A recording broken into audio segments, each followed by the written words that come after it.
جو ہم نے پڑھا ہے، اللہ کے نبی علیہ السلام نے فرمایا تھا ایک طبقہ ہمیشہ حق پر قائم رہے گا۔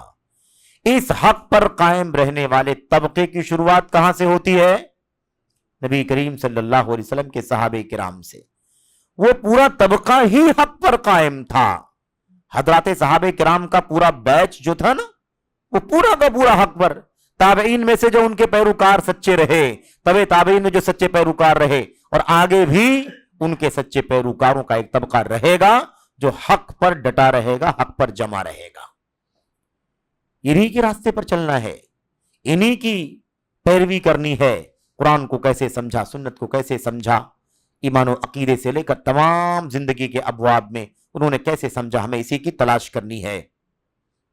چھٹی دلیل ہمارے سامنے وہ ہے جس میں اللہ کے نبی علیہ السلام نے 73 فرقوں میں بٹنے کی بات فرمائی تھی، اور 72 کے جہنم میں جانے اور ایک کے جنت میں جانے، جس کے بارے میں وقت کا کافی دیر تک گفتگو آپ کے سامنے ہوئی ہے۔ اس میں آپ نے فرمایا تھا من کان علی مثل ما انا علیہ اليوم واصحابی، وہ طبقہ جنت میں جائے گا، وہ طائفہ جنت میں جائے گا جو بالکل اسی راہ پر قائم ہوگا، رہے گا، زمان مکان کی قید کے بغیر، کسی بھی دور میں کسی بھی جگہ، کسی بھی دور میں کسی بھی جگہ، جو بالکل اسی راہ پر مثل پر چلے گا جس پر آج میں اور میرے صحابہ چل رہے ہیں۔ یہ بہت صریح بات ہے جس میں اللہ کے نبی علیہ السلام نے جنت کی بشارت بھی دے دی ہے اور ان کی پہچان بھی بتلا دی ہے۔ نام نہیں، یہ منہج بالکل اسی راستے پر جس پر آپ اور آپ کے صحابہ چلتے رہے، اسی پر چلنے والے۔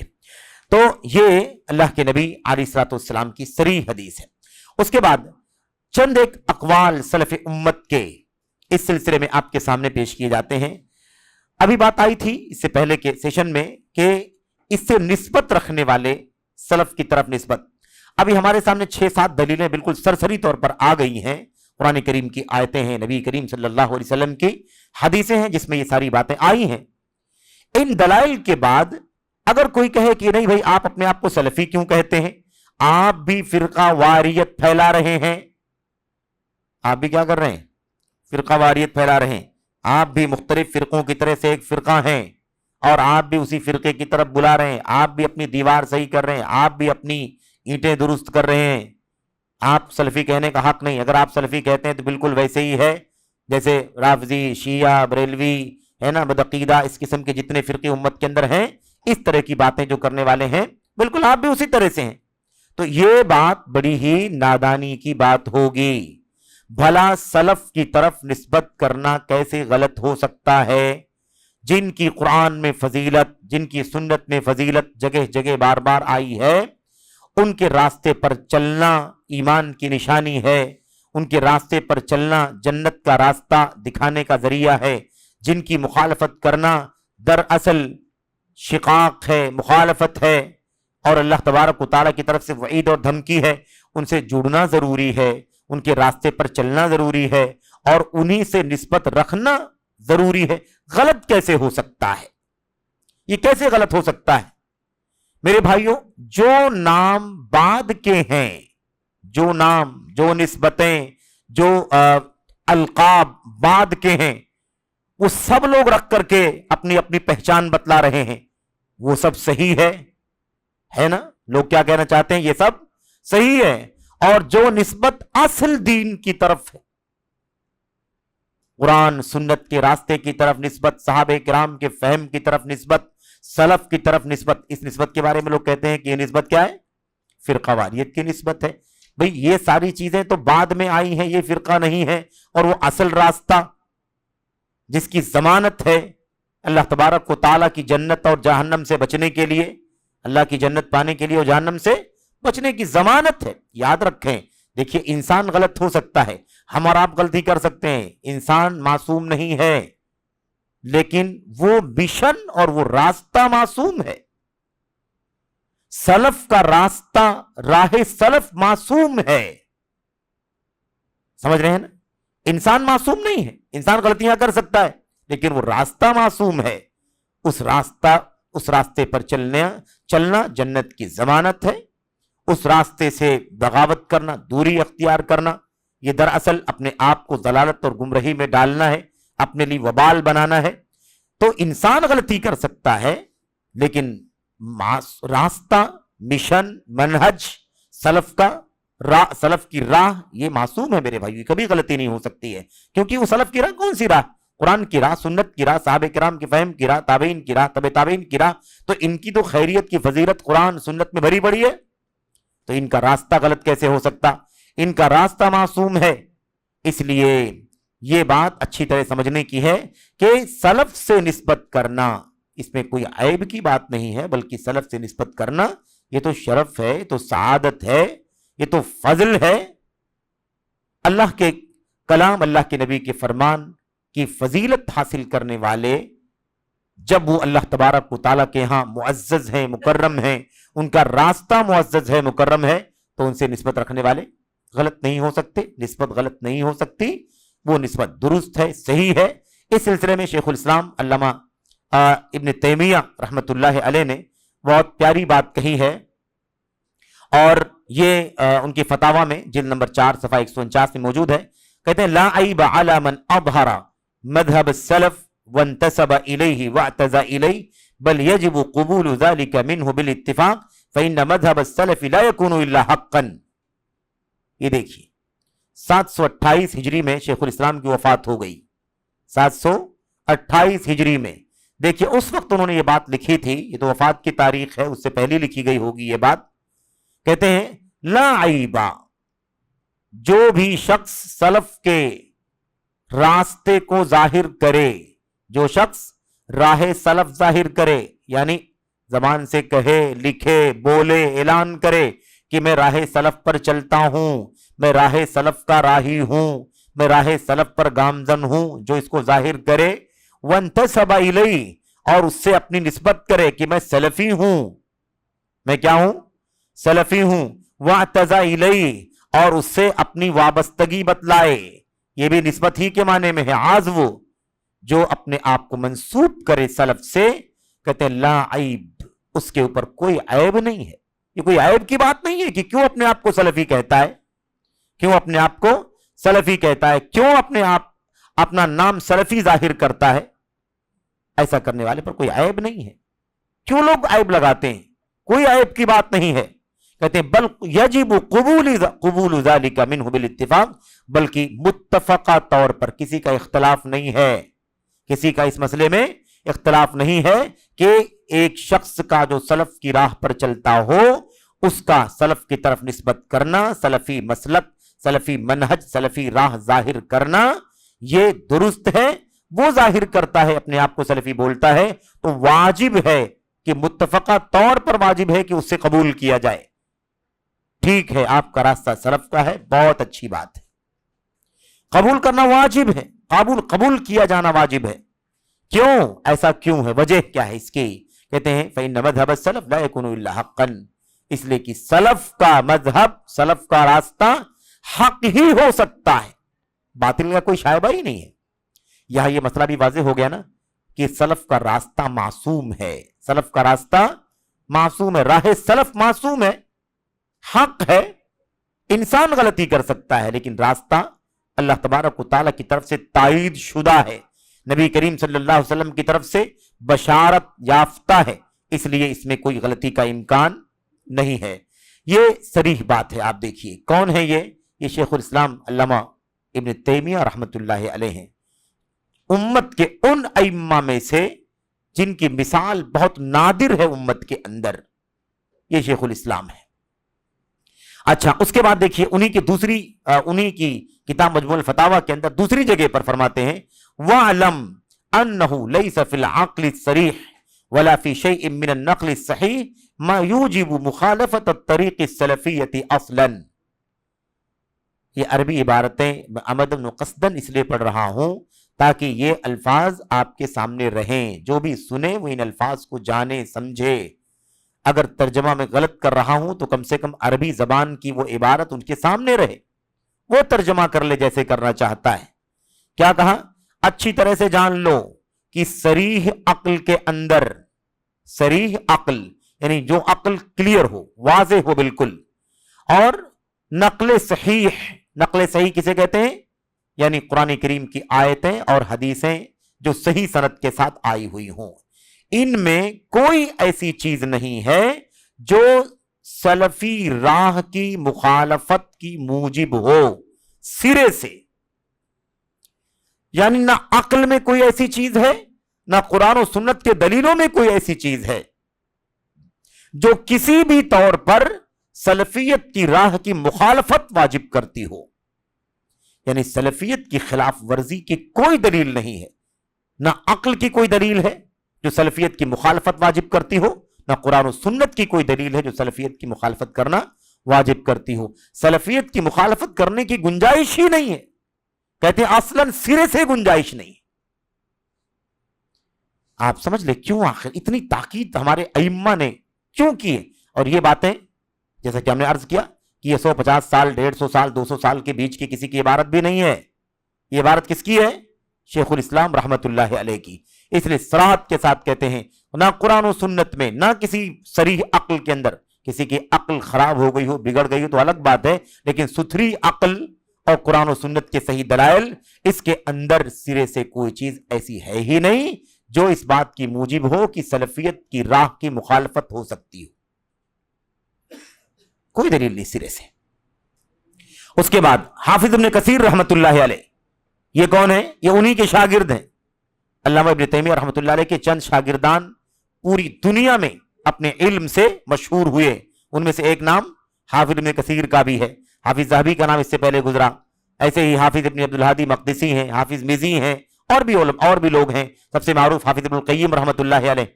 یہ ہیں ابن کثیر. ابن کثیر کیا فرماتے ہیں؟ اچھی طرح دیکھیں تفسیر ابن کثیر میں بات لکھی ہوئی ہے. کہتے ہیں کل من خرج عن الحق فإنه ضال، کل من خرج عن الحق فهو ضال حيث توجه لأن الحق واحد ومنهج متحد يصدق بعضه بعضا. عبارت کس قدر صریح ہے، واضح ہے. کہتے ہیں جو بھی حق سے نکلے گا وہ گمراہ ہوگا، کسی بھی طرف مڑے. جو بھی حق سے نکل جائے گا وہ کسی بھی طرف مڑے، حق چھوڑ کر کے گمراہ ہی ہوگا. اللہ نے قرآن کریم میں کیا فرمایا؟ نولیہ ما تولا، جس طرف وہ مڑے گا ہم اسے اسی طرف موڑ دیں گے. یا ابن کثیر رحمۃ اللہ علیہ سمجھ لیں اس کی تفسیر میں کیا کہتے ہیں؟ کہتے ہیں جو حق سے نکلے گا وہ جس طرف بھی مڑے گا گمراہ ہی ہوگا، کیونکہ راستہ ہدایت کا تو حق راستے میں تھا، اسے چھوڑ دیا ہے وہ، تو اب جہاں بھی جائے گا گمراہ ہوگا. لأن الحق واحد، یہ بھی اچھی طرح سمجھ لیں، یہ بھی صحیح ہے وہ بھی صحیح ہے، یہ نعرہ صحیح نہیں ہو سکتا. حق ایک ہی ہے. الحق واحد لا يتعدد، حق ایک ہے، ایک سے زیادہ نہیں ہے. فرماتے ہیں ابن کثیر رحمت اللہ علیہ، کہتے لأن الحق واحد، اس لیے کہ حق ایک ہے، ومنہج متحد، اور منہج صحیح ایک ہے. راستہ سلف کا ایک ہی ہے جو حق ہے. اس کے بعد کہتے ہیں یصدق بعضہ بعضا، یہ آپس میں ایک دوسرے کی تصدیق کرتے ہیں. یعنی پورے راہ حق میں کہیں ٹکراؤ نہیں دکھائی دے گا آپ کو. اس لیے آپ دیکھ لیجئے سنت اور سلف کی راہ پر جو چلتے ہیں، نہ 100 200 500 1000 2000 سال کے گزرنے سے کوئی ڈیفرنس آپ کو دکھائی دے گا، اور نہ مشرق اور مغرب کے فاصلے سے کوئی فرق آپ کو ملے گا. مشرق سے مغرب، شمال سے جنوب کا فاصلہ، لیکن جو سلف کی راہ پر چلتے ہیں ان میں کہیں کوئی اختلاف آپ کو دکھائی نہیں دے گا. یہ اللہ تبارک و تعالیٰ کا فضل ہے حق کے ساتھ کہ حق پر چلنے والوں میں کبھی کوئی تعارض، کوئی تضاد نہیں ہوتا. یہ ہے حق کی سچائی اور اس کی حق اور منہج سلف کی سچائی، راہ سلف کی حقانیت کی دلیلوں میں سے ایک دو دلیلیں. آخری ایک بات اور آپ کے سامنے پیش کرتا ہوں. شیخ احمد نجمی ہیں، یہ کہتے ہیں جو کہتا ہے کہ سلفیت حق نہیں ہے، ہم اس سے سوال کیا جا رہا ہے، کوئی سوال کر کے پوچھ رہا ہے احمد نجمی سے، جو کہتا ہے کہ سلفیت حق نہیں ہے، ہم اسے کیسے جواب دیں؟ آپ کو بھی اگر کوئی کہے کہ آپ لوگ سلفی کی رٹ لگاتے ہیں، سلفی حق نہیں ہے، تو آپ کیسے جواب دیں گے؟ یہ جواب سنیں. یہ فرماتے ہیں یہ شخص جھوٹا ہے، کیونکہ سلفیت میں سلف صالحین کے فہم کے مطابق، سلف صالحین صحابہ تابعین تبع تابعین، ان کی سمجھ کے مطابق اللہ کی کتاب اور اس کے رسول صلی اللہ علیہ وسلم کی سنت کی پیروی کی جاتی ہے. اگر یہ حق نہیں ہے تو سلفیت بھی حق نہیں ہے؟ بتاؤ، صحابہ کرام کی سمجھ حق نہیں ہے؟ کیا تابعین کی سمجھ حق نہیں ہے؟ کیا تبع تابعین جو سمجھتے ہیں وہ حق نہیں ہے؟ اگر کوئی یہ کہے کہ ہاں بھائی صحابہ کی سمجھ صحیح نہیں، تابعین کی تبع تابعین کی سمجھ نہیں ہے، تبھی کہہ سکتا ہے کہ سلفیت صحیح نہیں ہے۔ لیکن اگر وہ کہتا ہے کہ نہیں صحابہ کرام کی سمجھ درست ہے، صحابہ کے بعد تابعین تبع تابعین ان کی سمجھ صحیح ہے، تو پھر اسے یہ ماننا واجب ہے کہ سلفیت کی راہ کیا ہے؟ درست ہے، صحیح ہے۔ کہتے ہیں اور اگر یہ حق ہے تو سلفیت بھی حق ہے۔ اگر صحابہ تابعین کی سمجھ صحیح نہیں ہے تو سلفیت بھی صحیح نہیں، اور اگر یہ سب صحیح ہے تو سلفیت بھی صحیح ہے۔ راہ سلف کے پیروکار ہی حق پر ہیں، دوسرے لوگ نہیں، کیونکہ ان کے امام رسول اللہ صلی اللہ علیہ وسلم ہے۔ سلفیوں کے امام کون ہے؟ رسول اللہ صلی اللہ علیہ وسلم۔ اور اس بات کو شیخ الاسلام نے بہت اچھے سے لکھا ہے کہ سلف امت کی راہ پر چلنے والے اہل الحدیث السلفیون جو ہیں، اہل السنہ والجماعہ اور دیگر اوصاف سے القاب سے جانے جانے والے کہتے ہیں کہ لیس لہم متبوع یتعصبون لہ الا رسول اللہ۔ کہتے ہیں کہ ان اہل السنت سلفیون اہل الحدیث کا کوئی بھی ایسا امام نہیں ہے، کوئی ایسا پیشوا نہیں ہے جس کے لیے وہ تعصب کرتے ہوں سوائے رسول اللہ صلی اللہ علیہ وسلم کے۔ دیکھیے ائمہ، علماء، فقہا، محدثین، ان تمام کا مقام، ان کا مرتبہ، ان کی علمی خدمات، ان کی کتابیں، تصنیفات، ان کی فقہ، ان کی فتاوی، ان تمام چیزوں کا ادب، احترام اپنی جگہ پر قائم ہے، لیکن یہ شخصیتیں حق کا معیار نہیں ہیں کہ جو کچھ بھی یہ کہہ دیں لکھ دیں اسے آنکھ بند کر کے مان لیا جائے۔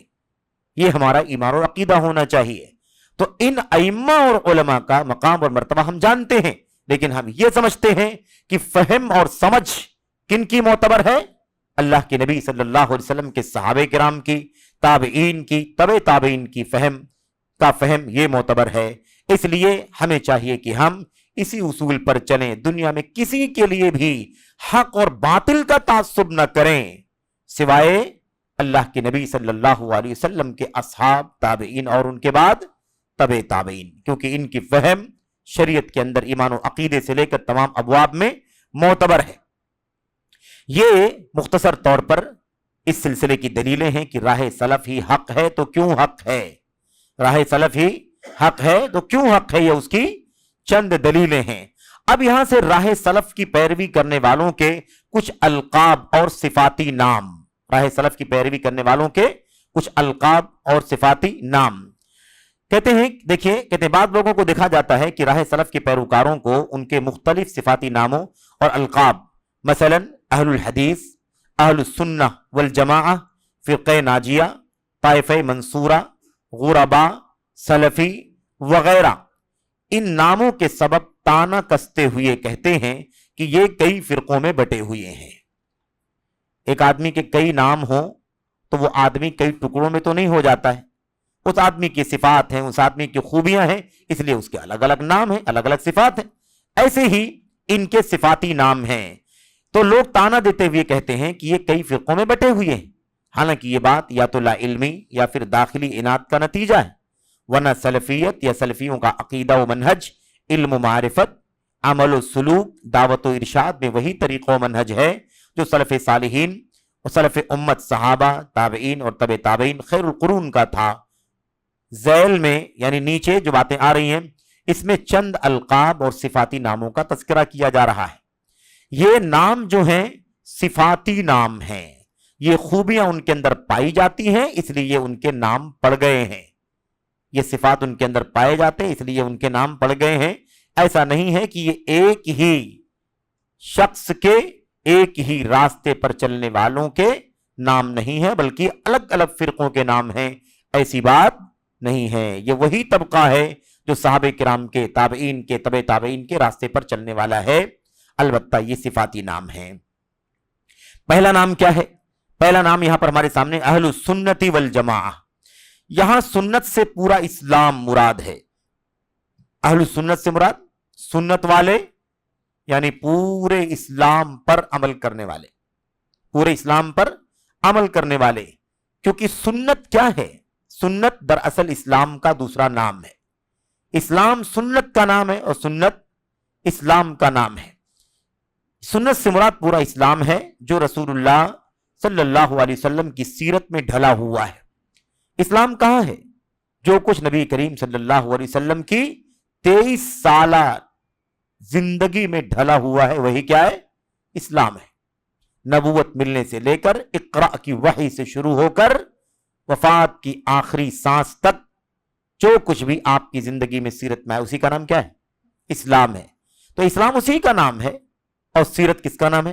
اسلام کا نام ہے. یہ دونوں ایک دوسرے کے نام ہیں.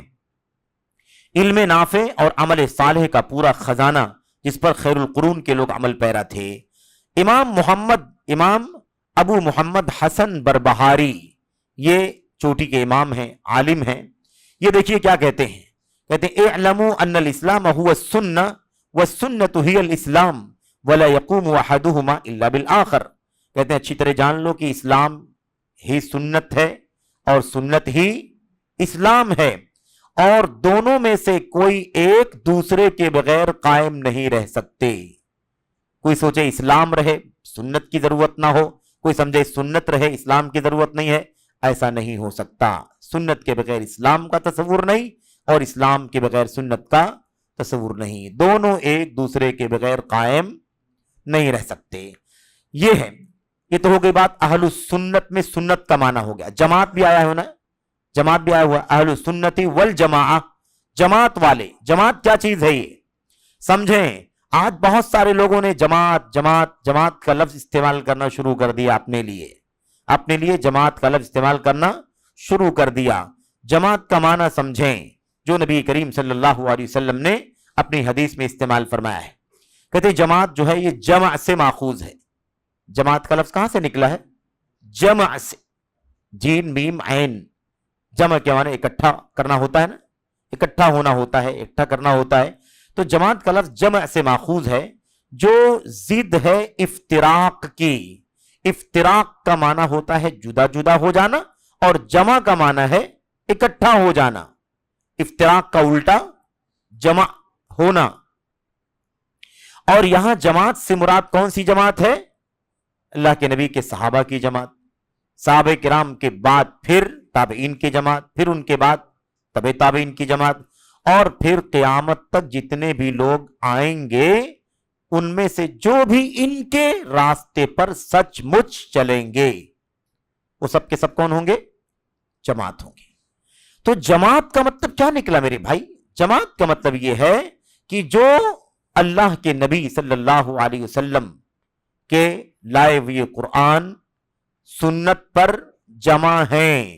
جیسے نبی کے صحابہ کرام قرآن و سنت پر جمع تھے، جیسے نبی کے صحابہ کے بعد تابعین قرآن و سنت پر جمع تھے، جیسے تبع تابعین قرآن و سنت پر اکٹھا تھے.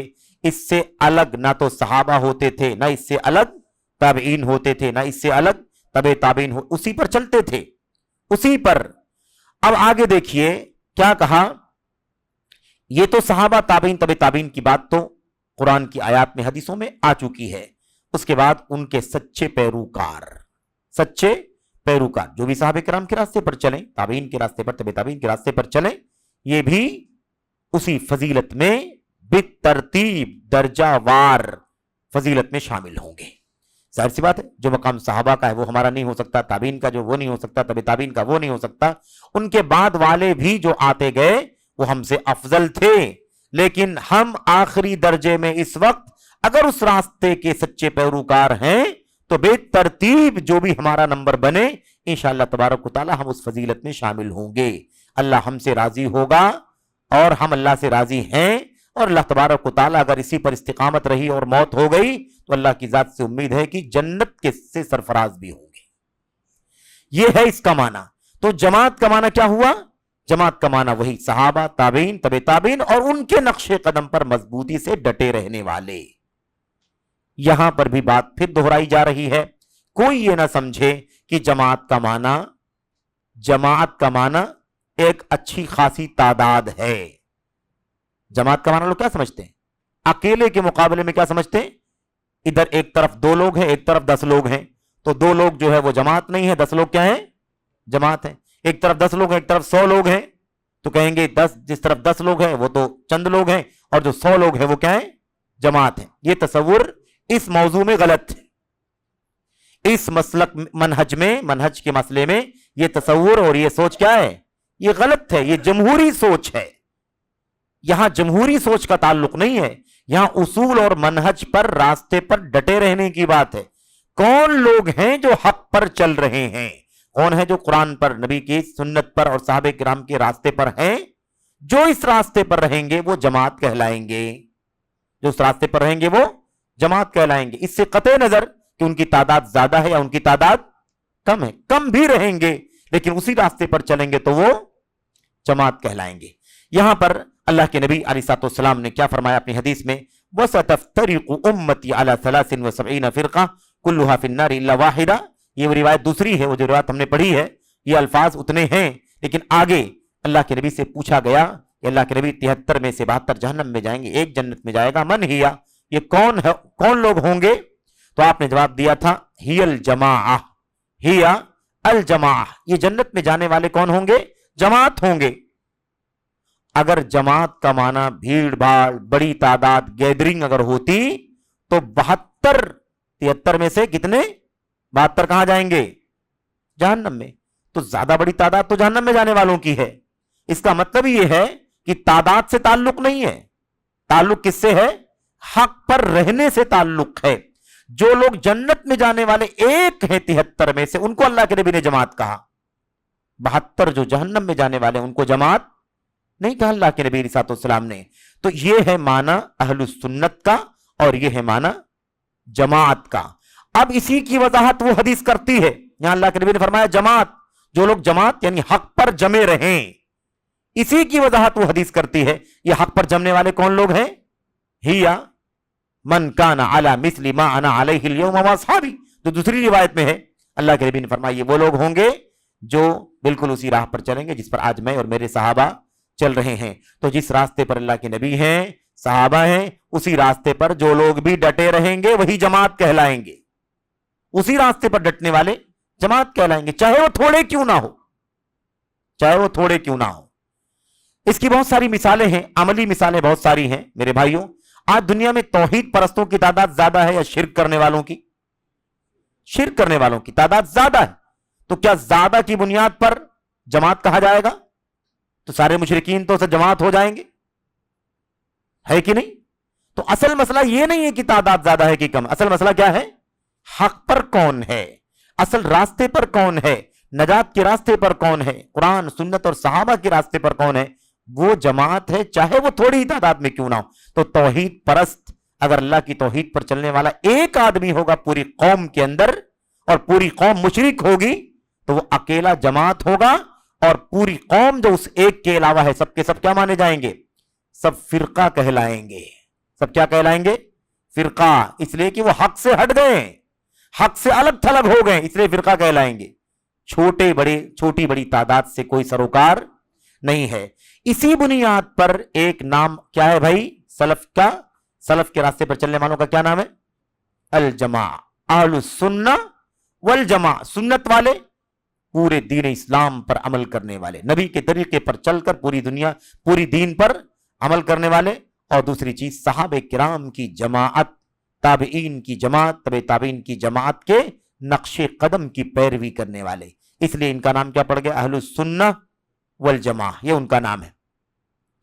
اللہ کے نبی علیہ الصلوۃ والسلام کی ان حدیثوں سے یہ بھی ثابت ہوتا ہے کہ اللہ کے کلام کی جو آیت کریمہ ہے نا, یوم تبیض وجوہ وتسود وجوہ, قیامت کا دن ہوگا, اس دن کچھ چہرے سیاہ ہوں گے, کچھ چہرے سفید ہوں گے. قیامت کے دن کچھ چہرے کیا ہوں گے؟ روشن ہوں گے, اور کچھ چہرے سیاہ ہوں گے. عبداللہ بن عباس رضی اللہ تعالیٰ عنہ نے اس آیت کریمہ کی تفسیر میں کہا تھا یوم القیامت حین تبیض وجوہ اہل السنت والجماع وتسود وجوہ اہل البدعۃ والفرقہ. جن کے چہرے سفید ہوں گے قیامت کے دن وہ اہل سنت والجماعت کے چہرے ہوں گے, اور جن کے چہرے قیامت کے دن کالے ہوں گے, سیاہ ہوں گے, وہ اہل البدعۃ والفرقہ,